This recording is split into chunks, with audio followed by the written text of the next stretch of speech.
और उसको मारो चमीटा, उठा पटक कर। क्या सच में बागेश्वर धाम के पास दिव्य शक्तियाँ हैं या इनका असली चेहरा कुछ और है?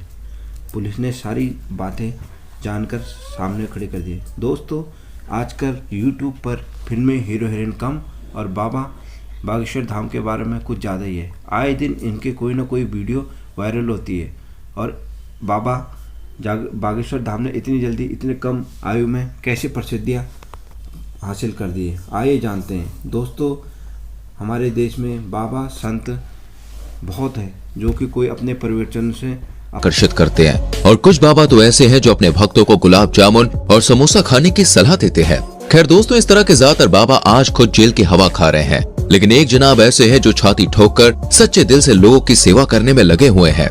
इनके दरबार में जो कोई भी जाता है ये उसके मन की बात पहले ही जान लेते हैं। हम बात कर रहे हैं यहाँ पर श्री बालाजी बागेश्वर महाराज की, जिनकी चर्चाएं केवल देश में ही नहीं बल्कि विदेशों तक फैली हुई है।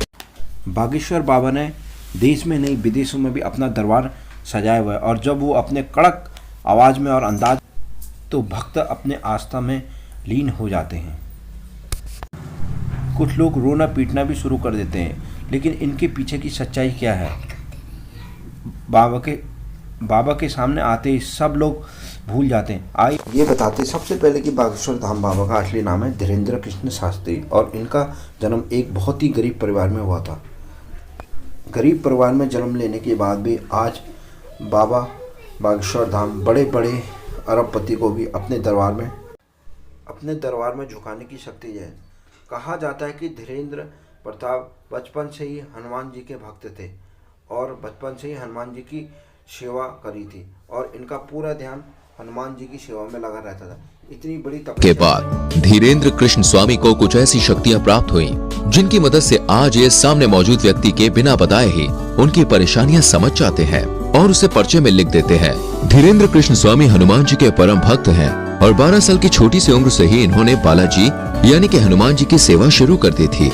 इनका पूरा ध्यान भगवान की सेवा में ही लगा रहता था और सालों तक इसी तरह तपस्या करने के बाद धीरेन्द्र कृष्ण स्वामी को कुछ ऐसी शक्तियां प्राप्त हुई जिनकी मदद से आज ये सामने मौजूद व्यक्ति के बिना बताए ही उसकी परेशानियां समझ जाते हैं और उसे पर्चे में लिख देते हैं। बागेश्वर बाबा ये तक समझ जाते हैं कि आप सच कह रहे हैं या नहीं।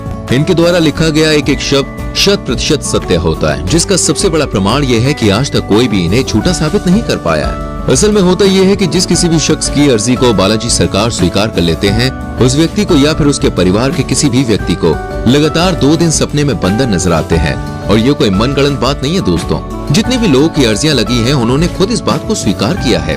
हालांकि फिर भी मीडिया वालों को कहाँ लोगों की बात पर विश्वास होता है, वो तो खुद अपनी आंखों से सब देखना चाहते हैं। इसी चक्कर में कई सारे मीडिया हाउस बागेश्वर बाबा के भक्त बनकर भीड़ में इकट्ठा हो जाते हैं, ये देखने के लिए कि आखिर इनके दरबार में होता क्या है। लेकिन जब मीडिया वाले दरबार में गए तो ये देखकर हक्के बक्के रह गए कि बागेश्वर बाबा ने उन्हें पहचान लिया था और उनकी पोल लोगों के सामने खोल दी। इस पूरे इंसिडेंट को देखने के बाद मीडिया वाले भी बालाजी सरकार के सामने नतमस्तक हो गए। जैसे ही ये बात लोगों के सामने आई, हर कोई ये देखकर दंग रह गया कि कैसे एक जवान बाबा ने बड़े बड़े संत महात्माओं के कान काट रखे हैं। धीरेन्द्र कृष्ण शास्त्री कहते हैं कि उन्होंने बालाजी महाराज की मदद से अब तक लाखों लोगों की जिंदगी संवारी है। बागेश्वर धाम सरकार की कृपा अपरंपार है, तभी तो जो कोई भी इनके दरबार में जाता है वो कभी भी खाली हाथ नहीं लौटता। सच्चे दिल से मांगी गई दुआ को बालाजी सरकार जरूर पूरा करते हैं, इसलिए तो उनके दरबार में भक्तों का तांता लगा रहता है। हर कोई बस एक ही मनोकामना करता है कि कैसे भी करके मेरी अर्जी लग जाए और बागेश्वर सरकार उसे खुद अपने पास बुलाए। कई महिलाएं तो इनके खूबसूरत चेहरे को देखकर मोहित हो उठती हैं। अब इनकी जगह कोई दूसरा बाबा होता तो वो इस बात का जरूर फायदा उठाता, लेकिन बागेश्वर महाराज ऐसे नहीं है। उन्होंने हजारों लोग के सामने इस तरह की महिलाओं को अपनी माता और बेटी कहकर सम्मानित किया है। वैसे तो ये अपने गांव में दरबार लगाते ही हैं, लेकिन दोस्तों उसके अलावा ये दूसरे जिलों और अन्य राज्यों में भी अपना दरबार सजाते हैं। ऐसी स्थिति में वहाँ भी बड़े बड़े मीडिया कर्मी और पत्रकार बागेश्वर सरकार की परीक्षा लेने की कोशिश करते हैं।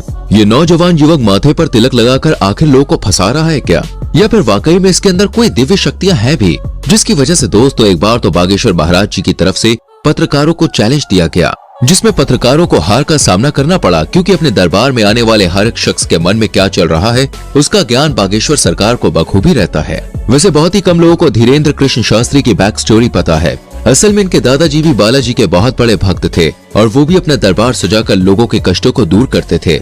हालांकि उनका दरबार छोटा होता था, लेकिन उनके अंदर मौजूद दिव्य शक्तियां काफी ज्यादा प्रबल थीं। इसलिए कोई भी उनके दरबार से निराश होकर नहीं जाता था। और वहीं से धीरेन्द्र कृष्ण शास्त्री ने भी बालाजी की तपस्या करनी शुरू की।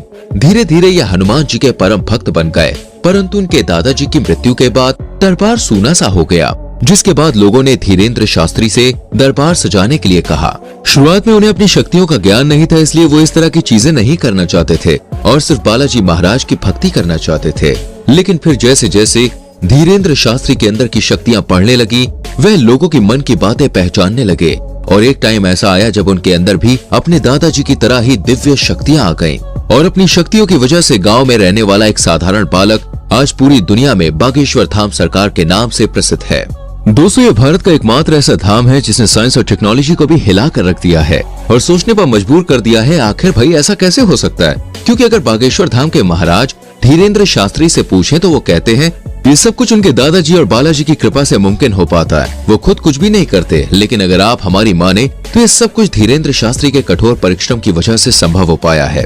12 साल की छोटी सी उम्र में जहाँ बच्चे अपना घर का पता भी नहीं बता पाते, उस उम्र में ये दिन भर हनुमान चालीसा का जाप किया करते थे और उस निरंतर जाप ने इनकी बुद्धि को इतना ज्यादा प्रबल बना दिया कि आज ये उस स्तर पर पहुंच गए हैं जहां इन्हें लोगों के मन की बात को समझने में रत्ती भर भी समय नहीं लगता और ये जो कुछ भी कह देते हैं वो पत्थर की लकीर हो जाती है, जिसका सच होना तय है।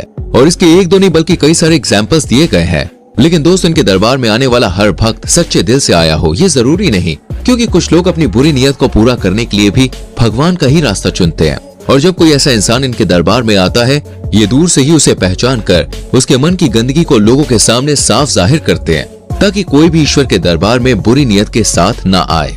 बागेश्वर धाम का इतिहास दोस्तों काफी पुराना है। लोगों की मान्यताओं के अनुसार बागेश्वर धाम मंदिर चंदेल कालीन है और सन 1986 में ग्राम वासियों के द्वारा मंदिर का निर्माण कराया गया था। उसी दौरान ग्राम गढ़ा के बाबा सेतुलाल गर्ग चित्रकूट से दीक्षा लेकर अपने गांव के प्राचीन कालीन मंदिर पहुंचे। पहले तो इन्होंने राम कथा करी और फिर ये झाड़ फूक का भी काम करने लगे, जहां लोगों के अंदर मौजूद बुरी शक्तियों को अपनी एक फटकार से ये भगा देते हैं।